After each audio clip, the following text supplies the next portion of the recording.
नमस्कार, मैं हूं प्रियंका संभव। आप देख रहे हैं साल का हिसाब मनी 9 के साथ। इस सीरीज में हमारी कोशिश है कि नए वित्त वर्ष की शुरुआत में ही फाइनेंशियल प्लानिंग से लेकर टैक्स बचाने की सही स्ट्रैटेजी बनाने में हम आपकी मदद कर सके।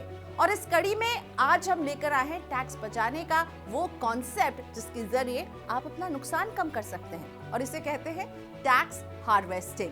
अगर आप शेयर बाजार में निवेश करते हैं तो शेयरों में हो रहे नुकसान को कम करने में टैक्स हार्वेस्टिंग आपकी मदद कर सकता है। कैसे, आइए जानते हैं।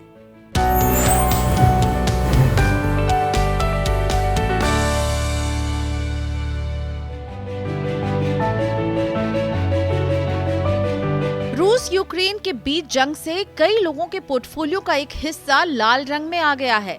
ऐसे में निवेशक परेशान हैं कि अब क्या करें। अगर आपका किसी शेयर में भरोसा है तो उसे अपने पोर्टफोलियो में बनाए रखें। लेकिन क्या आप जानते हैं कि इस बुरी हालत को आप अपने लिए फायदेमंद बना सकते हैं? आप अपनी टैक्स की देनदारी को कम कर सकते हैं। क्या आप भी चौंके?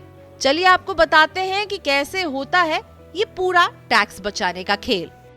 इस प्रक्रिया को टैक्स हार्वेस्टिंग कहते हैं। इस रणनीति के तहत कोई निवेशक अपने कैपिटल गेन्स पर टैक्स देनदारी कम करने के लिए शेयर बेचता है। इस तरीके से आप किसी शेयर पर हुए कैपिटल गेन्स की भरपाई कैपिटल लॉस से कर लेते हैं, जिससे टैक्स कम देना पड़ता है। होता यह है कि शेयरों को डीमैट अकाउंट से बेचा जाता है और उसी शेयर को अगले दिन खरीद लिया जाता है, यानी बेचे गए शेयरों के बदले उतनी ही मात्रा में वही शेयर खरीद लिए जाते हैं। इस वजह से आपके एसेट आवंटन पर भी कोई फर्क नहीं पड़ता और उम्मीद के मुताबिक रिटर्न भी मिल जाता है। आइए समझते हैं कि टैक्स लॉस हार्वेस्टिंग किस तरह से काम करता है। ज्यादातर निवेशक इस रणनीति का इस्तेमाल वित्त वर्ष के अंत में करते हैं, जब उनको इनकम टैक्स रिटर्न दाखिल करना होता है। लेकिन आप इसका इस्तेमाल पूरे साल नियोजित तरीके से कर सकते हैं, ताकि आपका कैपिटल गेन तुलनात्मक रूप से कम हो। चलिए आपके लिए सिंपलीफाई करते हैं कि ये टैक्स लॉस हार्वेस्टिंग कैसे काम करती है। तो इसकी शुरुआत होती है जब आप किसी शेयर को बेचते हैं, और ये वो शेयर होगा जिसमें आपको नुकसान हो रहा होगा, जिसकी कीमत में लगातार गिरावट आ रही हो। जब आपको लगे कि शेयर अपनी ज्यादातर वैल्यू खो चुका है और उसके फिर से वापसी करने की संभावना बहुत कम दिख रही है, तो आप इसे बेच देंगे। एक बार जब घाटा पता चलता है, आप इसकी भरपाई उस कैपिटल गेन्स के बदले कर सकते हैं जो आपने एक समय के दौरान अपने पोर्टफोलियो से हासिल किया है। उदाहरण से समझते हैं। अगर आपने शॉर्ट टर्म में 1 लाख रुपए का लाभ हासिल किया है, आपको इस साल शॉर्ट टर्म कैपिटल गेन्स यानी STCG टैक्स देना होगा। तो आपका इस गेन पर टैक्स 15% के हिसाब से बनेगा 15,000 रुपए का STCG टैक्स।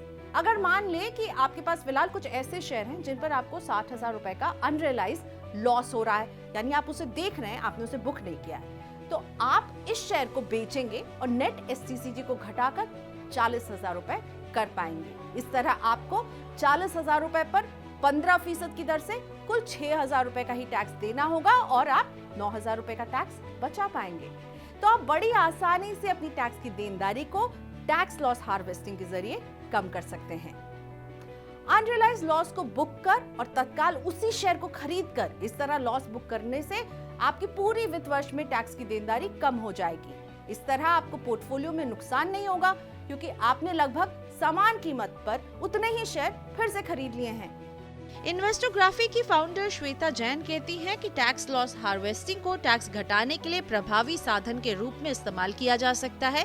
इस बात को याद रखना जरूरी है कि लॉन्ग टर्म कैपिटल लॉस की लॉन्ग टर्म कैपिटल गेन्स के एवज में भरपाई की जा सकती है।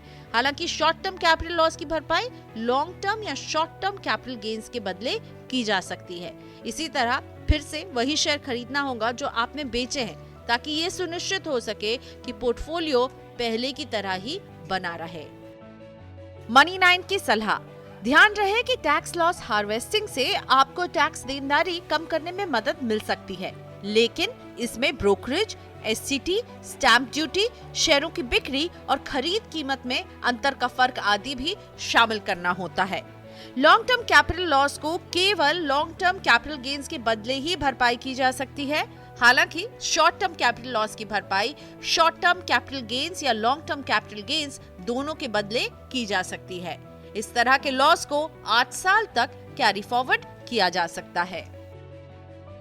उम्मीद करते हैं कि साल का हिसाब मनी9 के साथ के जरिए आपको मदद मिली होगी कि कैसे आप वित्त वर्ष के शुरुआत में ही अपनी फाइनेंशियल प्लानिंग, टैक्स प्लानिंग को पुख्ता कर सकें। तो चलिए, नया साल आपके लिए बहुत अच्छा हो, मतलब नया वित्त वर्ष आपके लिए बहुत अच्छा हो, और मनी9 देखते रहिए, क्योंकि हम हमेशा यही कोशिश करेंगे कि आपका पैसा बचे, आप निवेश को सही तरीके से समझ सकें और सही कदम उठा सकें। तो बहुत शुक्रिया साल का हिसाब मनी9 के साथ देखने के लिए। हमारे कमेंट सेक्शन में जरूर अपनी राय, प्रतिक्रिया और अगर कोई सवाल हो तो वो भी भेजते रहिएगा। और हाँ, मनी9 के YouTube चैनल को सब्सक्राइब कर लीजिए ताकि इस तरह के वीडियोस आपसे कभी मिस ना हो।